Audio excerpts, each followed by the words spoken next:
Hello, everybody. Welcome to a series of first impressions of the new series of Doctor Who, Series 10.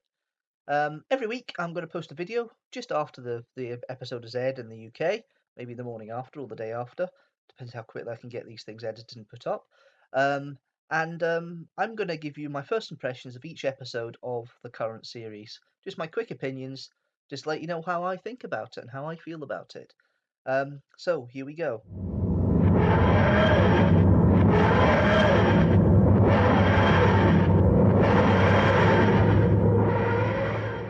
The pilot. The pilot. I wouldn't really say it's much of a pilot, but there is echoes of Rose in there to an extent, in regards to the way that Bill comes in. Um, I love the way that obviously they got involved this time and the way she got involved with it in regards to the Doctor was in the university. He's hiding a secret in the university as Vault, a Gallifreyan Vault, the looks of it. But Bill meets up with a pretty girl and fancies her.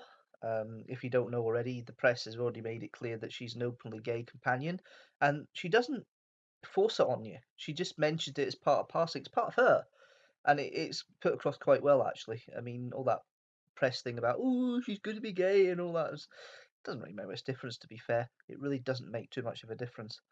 Um, if I'm honest with it, the way it's going to work and the way series is, I think there's going to be a great character. Few wisecracks in there, but that's the Moffat trait. Um, the companions always have to be spunky and have wisecracks with them, one way or another. Um, it seems to be set a wee while after the Doctor was last seen in Case of Doctor Mysterio. So that'll be interesting to see how that pans out over the series. But the story overall, little light. It could have been done 10 minutes less. I think it's more of an establishment story for Bill, this one. But I like the idea. I like the idea of this kind of space oil that's left behind and then takes the Bill's fancy away and turns her into something that can be used and chases her through the universe. Nice wee cameo shots of the Novellums there. Slightly, I mean, their trousers are a little better than what they have on the original one. The original one's kind of like it was what was it? It was spandex trousers and little thing hanging over the private areas. They're a little better this time. Very quick, very glance.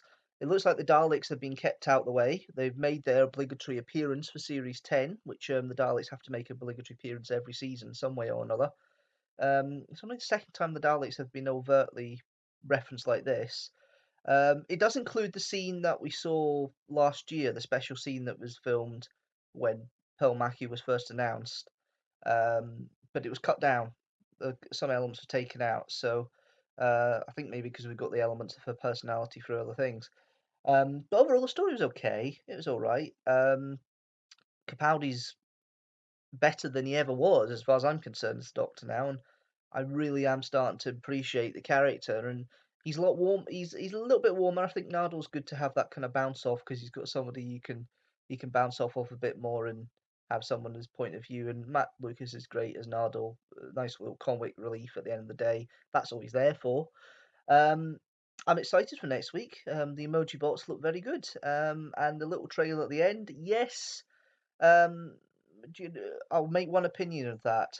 Obviously, we know that John Sim is coming back as the Master for this series, but did they have to, if this is the only part they've actually seen of it, because the rest of the trailer doesn't mention him at all.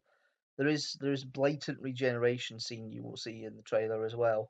But if this was the case, why didn't they leave the trailer bit out of the episode they showed a couple of weeks ago? So obviously it's a press screening before the episode was released tonight. But they didn't. They left it in, and it's kind of like, well, why did you leave it in? Why couldn't you just left it out and just had the next time, and that was it? That would have made sense. Um, but yeah, that's my opinion of the episode, the pilot, or a star in our eye, as it was supposed to be called, and because of the contact that Stephanie Hyam's character Heather was wearing.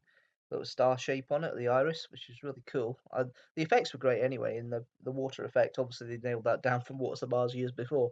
So that was good as well. So Yeah, it was a good story, decent story, good start. I quite enjoyed it. Will it stand up to repeated viewing? Maybe not. There are, it works at the time. It is quite light. Hopefully, there's stories later on in the season that don't be so repeated viewing, and they are stuff that you can see. The next one isn't a Moffat penned episode, so hopefully it might be a little bit better. It's Cotterill Boyce, I think, is doing the Emoji Bot one, which might not be the best because it was the Forest episode that he lasted, but we'll see. We'll see. Anyway, if you have been watching, thank you very much for watching. Don't forget to subscribe and comment below. Thank you very much for watching this. Um, Please subscribe to it if you want to catch up more. Don't forget that I will release the video virtually within 24 hours of the episode airing in the UK. Please stay tuned for that, and it'll be for the next 12 weeks. You'll see me all the way through to July on the second channel. Um, but yes, once again, thanks very much. Comment below, share, give me your opinions, tell me what you think, and I will see you next week. See you then.